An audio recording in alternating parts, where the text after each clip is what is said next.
So it's the holiday season, and I guess I was sort of thinking about these ways to continue to work on your creativity when you're not really obviously working on your creativity, when you're seeking out entertainment.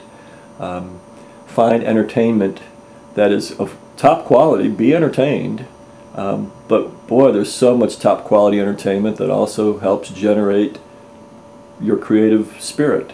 Mad Men, I've mentioned that in the Being Creative series of videos, how wonderfully well the writers and directors of Mad Men not only tell stories that, by the way, I think you'll find really very interesting when you consider that these 8- and 9-year-old and 5-year-old kids that you see in Mad Men in the early 60s grew up to be your parents, and so you get to see how some large percentage of them were you know what their experiences were. But what the show also does is just a wonderful job of showing how the creative director, Donald Draper, sees a pattern there, sees another pattern over here. All the while, simmering is the creative challenge that he's been charged to celebrate, to decorate, to come up with some great advertising. And you see these things come together, and then you see what are just wonderful presentations of his creative ideas. And this happens regularly, not every episode, every couple of episodes. You get this inspired view of inspiration through what the directors and the writers at Mad Men do. So there's another top quality show. It's just finished its second season. I've just bought the first season on DVD, and I plan to share some of it with you all on the site. So you'll be seeing it on the show, or on the site rather, but I urge you to watch the show.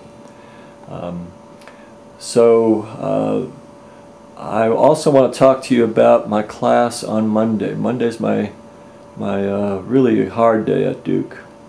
It's not a hard day. I enjoy it too much to call it a hard day. It's my long day at Duke. It's a tiring day at Duke, where I start in the classroom at 4 o'clock and leave at 10, or 4:30, excuse me, 4:30 to 10. 2 classes back to back, 2 classes that would typically meet on a Tuesday and a Thursday each. Duke has done me the favor of cobbling them all together. The Tuesday-Thursday session becomes one, and then they do them back-to-back for me on Monday. And this content, I'm sure you figured out by now, is content that I'm really excited about, that I'm passionate about. And so when I'm in the classroom with my students, I'm not just lecturing, I'm not just presenting, I'm selling. I'm doing my best to really work my material physically and enthusiastically. And so it does wear me out. It's a long day, but it's not a hard day. It's too much fun. But on Monday, as we're winding down the term, I was talking to them about some marketing concepts, some marketing philosophies maybe. First and foremost, I was a marketer before I was a teacher. I was an entrepreneur before I was an entrepreneur, and in the very early stages of my entrepreneur, it was me as a marketer that was making my way.